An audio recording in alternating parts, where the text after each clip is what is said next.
여러분 안녕하십니까. 4월 16일 금요일 새벽이 됐습니다. 저는 책입니다. 요즘 대한민국 우파, 이 정확히 말해 이 나라의 야당 세력을 지켜보고 있으면 할 말을 잊게 됩니다. 이 서울 부산시장 보궐선거에서 대승을 하자 기고만장해졌습니다. 성장이라는 월계관을 쓰고 떠난 김종인은 국민의힘 문을 나서자마자 이 먹던 우물에 침을 뱉었습니다. 그것도 한두 번이 아닙니다. 그런데 국민의힘은 당권 싸움에 여념이 없습니다. 솔직히 말해 100명이 넘는 국회의원이 있지만 국민의힘은 전략이라고는 없습니다. 우파는 오래전부터 전략이 없었죠.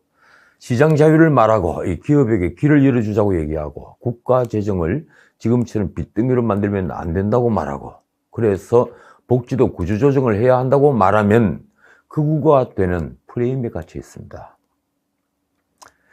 국민의힘은 말로만 보수 정당이지 아직 일자리를 어떻게 만들지, 이 청년들에게 어떻게 희망을 줄 것인지 제대로 비전을 제시하지도 못했습니다. 재정 건전성을 걱정하면서도 문 정부가 재난지원금을 비롯해 돈을 뿌리는 건 반대를 하는 게 아니라 오히려 가세했습니다. 어떻게 재정을 지킬 것인가 물으면 부자들에게 세금을 더 걷는다는 좌파의 증세 정책에서 한 발도 더 나가지 못합니다. 그러니 김종인이 당의 강령에 기본소득이니 경제민주화니 하는 서구 진보주의 정당도 고개를 갸웃거리고 있는 그런 내용을 집어넣어도 소속 의원 중에 누구도 그건 아니라고 말을 하지 못했습니다. 야당은 말만 번드르르 하지 다음 세대를 진정 걱정하는 이는 제가 보기엔 정말 극소수의 의원뿐입니다. 그런데도 나는 11개월 뒤에 다음 대선에 국민의힘 후보 혹은 우파 후보가 이길 것이라는 데 걸겠습니다. 이유는 딱 하나입니다. 야당이 잘서가 아니라 대중의 마음이 문 정부, 문 대통령으로부터 떠났기 때문입니다. 단순히 민생이 어려워져서가 아닙니다. 문 정부는 이 나라 중산층은 물론 저소득층까지 서민의 꿈을 앗아갔습니다. 문 정부는 이제 완전히 길을 잃었습니다. 기회는 균등하고 과정은 공정하며 결과는 정의로울 것이라는 그 유명한 약속은 완전한 거짓말로 드러났습니다. 모든 게 그 정반대였습니다. 집값을 반드시 잡는다느니, 백신을 확보했다느니 하는 문 대통령의 장담은 자충수가 되어서 이제 제갈 공명과 방통이 와도 대중의 신뢰를 회복할 수 없게 됐습니다. 저는 민주당의 대선 승리는 불가능하다고 생각합니다. 그 누가 났어도 말입니다. 그 이유는 많습니다. 굳이 따지자면 방역 실패, 일자리 실종, 집값 폭등과 세금 폭탄 등입니다. 청년 실업률이 하늘을 찌르는데 20, 30대가 문 정부를 지지할 거라는 생각은 난센스입니다. 집값 폭등과 세금 폭탄은 중산층을 붕괴시켰습니다. 정세를 넘어 기준도 없이 이런 가렴주구를 자행하는 정권이 어찌 정권을 재창출하겠습니까? 그리고 이 모든 것을 관통하는 것이 불공정이요, 자신에게만 관대한 내로남불이며 그러고도 부끄러움을 모르는 후한무치함입니다. 이처럼 대중이 다시 민주당으로 돌아가지 않을 이유는 차고 넘칩니다. 자, 요즘 현안은 백신입니다. 이 백신은 모두가 알다시피 방역의 알파요 오메가입니다. 그런데 K방역이라며 우쭐대던 우리는 백신 접종 102번째 국가에다 접종률은 꼴찌가 됐습니다. 이스라엘은 전 국민이 백신 접종을 끝내고 군 부대는 노 마스크, 그러니까 마스크를 벗는 실험을 하고 있고, 영국은 국민 73%가 항체를 형성해서 이제 닫았던 식당과 술집들이 다시 문을 열었습니다. 화이자 모더나 백신 특허를 가진 나라인 미국은 지금 백신 접종에 속도를 내고 있습니다. 월가에서는 20년 만에 호황 골디락스를 기대하면서 연일 증시가 최고점을 찍는 중입니다. 뉴욕, 뉴저지 등 주요 항만 화물 컨테이너 물동량이 20% 늘었다고 하고, 미국의 제조 공장들은 생산량이 급증하면서 구인난에 시달리고 있다고 합니다. 바이든 정부는 전시 물자법까지 동원하며 백신 확보에 사활을 걸었고, 그 덕분으로 이제 미국은 전 지역에서 동네 약국과 편의점, 영화관 등에서도 백신을 접종할 수 있게 되었습니다. 알래스카에서도 그렇습니다. 아스트라제네카와 얀센의 혈전이 생기는 부작용이 발생했지만 조 바이든 대통령은 백신 공급을 장담하고 있습니다. 우리에게 얀센이나 아스트라제네카가 아닌 mRNA 백신 6억 회분이 있다는 것을 분명히 한다. mRNA 백신은 메신저 리백산 백신으로 화이자와 모더나입니다. 그러니까 미국 인구가 다 맞고도 남을 화이자, 모더나를 확보하고 있다는 얘기입니다. 그런데 우리는 2월 26일 백신 접종을 시작한 뒤에 지금까지 접종률이 고작 2% 초반, 2.3%에 머물고 있습니다. 내거리마다 백신 접종을 한다는 선전용 플랜카드를 내걸었는데 백신이 없으니 2차 접종분을 당겨서는 고육책을 벌이고 있습니다. 그래도 접종률은 아프리카 르완다보다도 낮은 세계 최하위입니다. 그런데도 문 대통령은 11월에 사회적 면역을 이룬다는 걸 장담하고 있습니다. 심지어 사회적 면역 시기를 앞당기라고 독려까지 했습니다. 그가 12일 방역점검회의에서 한 말은 우리 모두의 귀를 의심케 했습니다. 우리나라는 다방면의 노력과 대비책으로 백신 수급의 불확실성을 현저하게 낮추고 있다고 자신있게 말씀드릴 수 있다. 그것뿐이 아닙니다. 지금까지 100만 명분이 들어온 아스트라제네카 백신에 대한 불신이 연일 확산되고 있는데 문 대통령은 태연하게 논란이 일단락됐다고 말했습니다. 백신은 과학이다. K방역에 대한 높은 평가도 과학의 원칙을 철저하게 견지함으로써 얻어진 것이다. 도대체 문 대통령은 무슨 근거로 이 백신은 과학이라는 역사적 명언을 내놓았을까요? K방역에 대한 높은 평가라고 했습니까? 지나가는 개가 웃을 말입니다. 지금 K방역을 누가 그렇게 평가하는가요?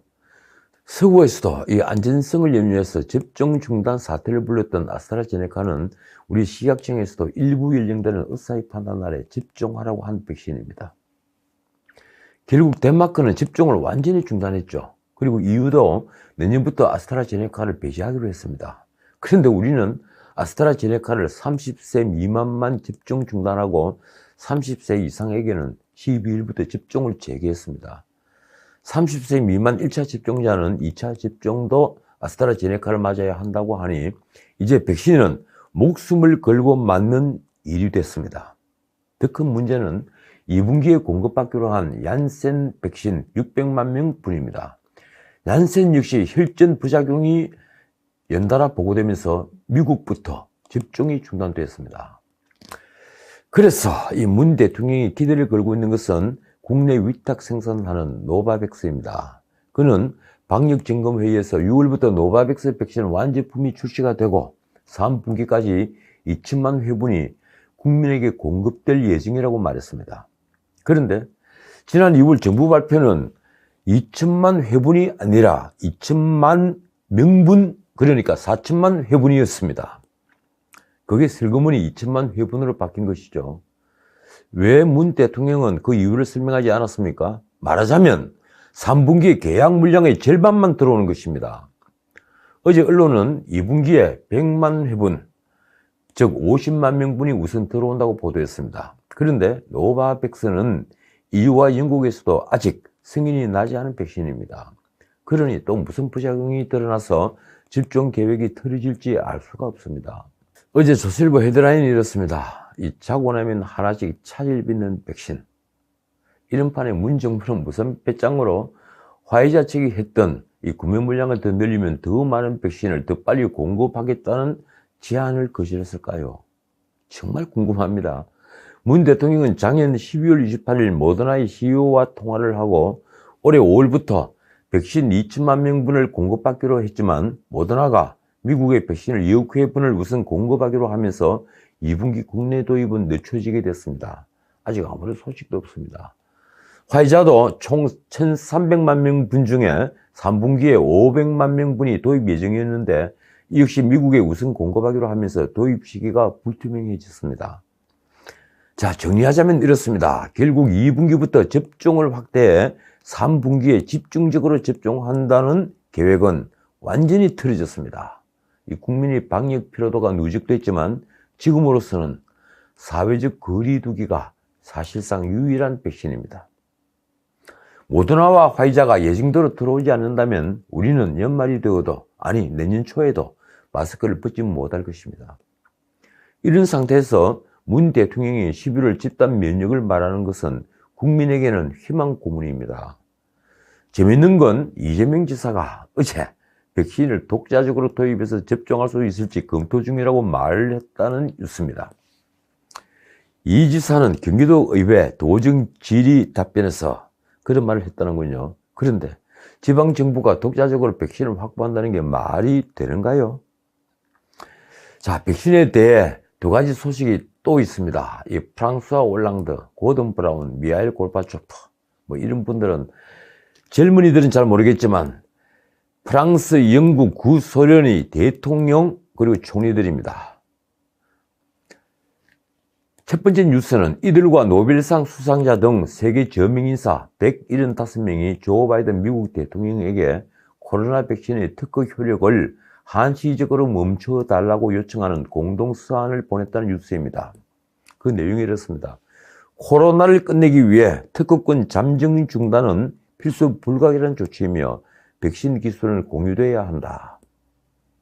이들은 백신 부족으로 인해 세계 경제 회복이 늦어지면 미국도 결국 손해를 보게 될 것이라고 지적했습니다.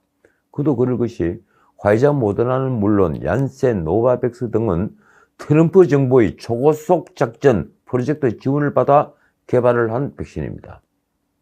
백신 특허 효력이 중지되면 누구든 복제약을 만들 수 있으니 백신 대란은 벗어날 수 있게 됩니다. 특히 우리의 경우 복제 기술은 세계 최고이죠. 자, 또 하나 뉴스는 15일부터 백신 접종을 증명할 수 있는 모바일 앱 형태의 전자예방접종 증명서를 발급한다는 뉴스입니다.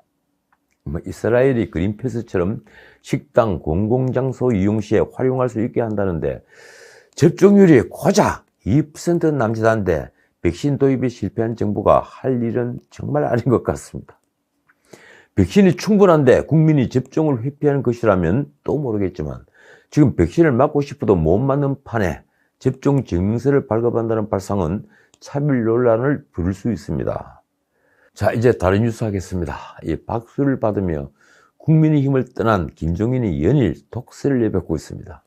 조선일보, 연합뉴스, 매일경제 등등등 그는 언론사 인터뷰를 마구 쏟아내고 있는데 인터뷰마다 이 국민의힘을 공격하기 바쁩니다. 연합뉴스 인터뷰에선 중진들 등살에 당을 떠날 수밖에 없었다고 말하며 안철수를 향해서는 건방지다고 말해서 풍파를 일으켰습니다. 글쎄요, 원래 예정했던 날에 떠나지 않았습니까? 등살에 떠난 겁니까? 무슨 한이 그렇게 많이 맺힌 걸까요? 국민의힘에서 벌어지는 당권 다툼을 보면서 아싸리 파내라며 이런 식으로 가서는 대선을 해볼 도리가 없다는 말까지 했습니다. 국민의힘은 4선 이상 중진 연석회의를 열었는데 이 자리에서 홍문표 의원은 조영, 정진석의 담합서를 제기하면서 고성을 질렀다고 합니다. 전당대회 시기를 두고도 의견은 엇갈렸습니다. 이 조경태 의원은 조영 원내대표가 전당대회 일정을 빨리 공개하고 거취를 분명히 하라고 요구했습니다. 김종인이 이를 보면서 한 말이 이렇습니다. 앞으로 2달은 저 모양으로 당이 혼란스러울 것이다. 내가 선거 이전부터 말하지 않았느냐. 그는 초선 대표론까지 던지면서 분란당의 부처질을 멈추지 않았습니다. 실제 초선 김웅 의원은 초선 의원 모임에서 당대표 출마를 공언했다고 합니다. 어쨌든 김종인은 떠났지만 연일 당을 공격합니다. 이 왜일까요? 보다 못해 권영세 의원이 중진회의에서 공개 발언을 했습니다. 마시던 물에 침을 뱉고 돌아서는 것은 훌륭한 분이 할 행동은 아니다. 훌륭하지 않으니까 그런 행동을 하겠죠. 궁금한 것은 그가 초선 의원들을 공격하지 않으면서 끌어안으려 하는 태도입니다. 저는 그가 윤석열과 검투섭을 아우르는 신당에 야심이 있기 때문이라고 생각합니다.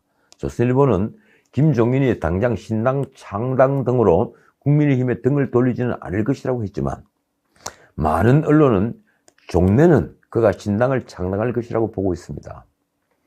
장담하는데 그건 윤석열을 망하게 하는 지름길입니다. 누구 윤석열 총장 아시는 분 있으면 말리십시오. 적어도 김종인이 킹메이커를 자임해서 끝이 아름다운 경우는 단 한 번도 없었습니다. 자, 사물 취업자가 1년 전 같은 달보다 31만 4천 명 증가하면서 12개월간 이어지던 취업자 수 감소세가 멈췄습니다. 이 홍남기는 민간 일자리가 개선되는 등 회복세가 나타나고 있다며 반색을 했는데, 솔직히 늘어난 일자리는 재정을 쏟아부어, 그러니까 세금을 쏟아부어 만든 관제 일자리입니다. 60세 이상에서 늘어난 40만 8천 개, 20대에서 늘어난 13만 개 일자리 상당수가 바로 세금으로 만든 알바 일자리인 것입니다. 오히려 30대는 17만 명, 40대는 8만 5천 명이나 일자리가 줄었는데 그 대부분이 제조업 일자리입니다. 한번 사라진 제조업 일자리는 높은 고용 경직성 탓에 조음처럼 회복되지 않습니다. 자, 그런데 어제 열린 확대경제장관 회의에서 문 대통령이 대기업 CEO들을 잔뜩 모아놓고 투자와 고용 확대를 주문했습니다. 문 대통령이 말은 이렇습니다. 기업에 특별히 바라는 것이 있다. 이 최대한 투자와 고용을 확대해 주시면 정부가 할 수 있는 모든 지원을 다할 것이다. 이게 무슨 말인가요? 문 대통령은 이런 소중한 자리가 계속되길 바란다고 말했다는데, 아마 문 정부 들어 이런 비즈니스 라운드는 처음일 것입니다. 미국은 매년 한두 번 열리는 비즈니스 라운드인데 말입니다. 그런데 기업규제 3법, 노동 3법 등 온갖 규제를 만들어 놓고 새삼스레 투자와 고용을 주문하면 그걸 어떻게 보아야 합니까? 족쇄란 족쇄는 다 만들어 놓고 일자리를 만들라고요. 일자리를 열리기 위해서는 노동계획은 필수적입니다. 그 노동계획의 첫 단추는 노동 유연성을 확보하는 것입니다. 해고가 자유스러워야 한다는 겁니다. 지금처럼 세계 최고의 노동 경직성으로는 어느 기업도 일자리를 만들 수가 없습니다. 자, 오늘은 여기까지입니다. 여야는 정무위원회 법안 심사 소위를 열어서 공직자 이해충돌 방지법 제정안을 의결했습니다. 공직자가 직무 관련 정보나 지위를 이용해 사익을 추구하는 것을 막는 내용의 법안인데, 공무원과 공공기관 임직원, 지방의원까지 약 190만 명이 적용을 받게 됩니다. 2013년 관련 법안이 처음 발의가 됐는데 LH 땅 투기 사건이 터지자 비로소 잠을 깬 법안입니다. 그런데 그 적용 대상에 국회의원은 쏙 빠졌습니다. 지방의원은 덜 있는데 말입니다. 2015년 김영란법을 만들 때도 이해충돌 방지가 논의됐는데 결국 김영란법 자체에서 국회의원은 빠져나갔습니다. 여야는 국회의원의 이해충돌 방지 조항을 국회법에 반영할 것이라고 합니다. 코밀입니다. 바꿔 말하면 국회의원의 형사처벌은 받지 않겠다는 것이죠.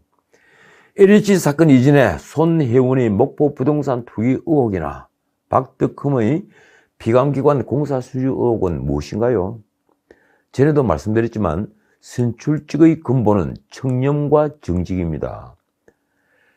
로마 원로원의 옷이 흰색 캔디다인 것은 그 청렴과 정직을 상징했습니다. 지금까지 전원책이었습니다.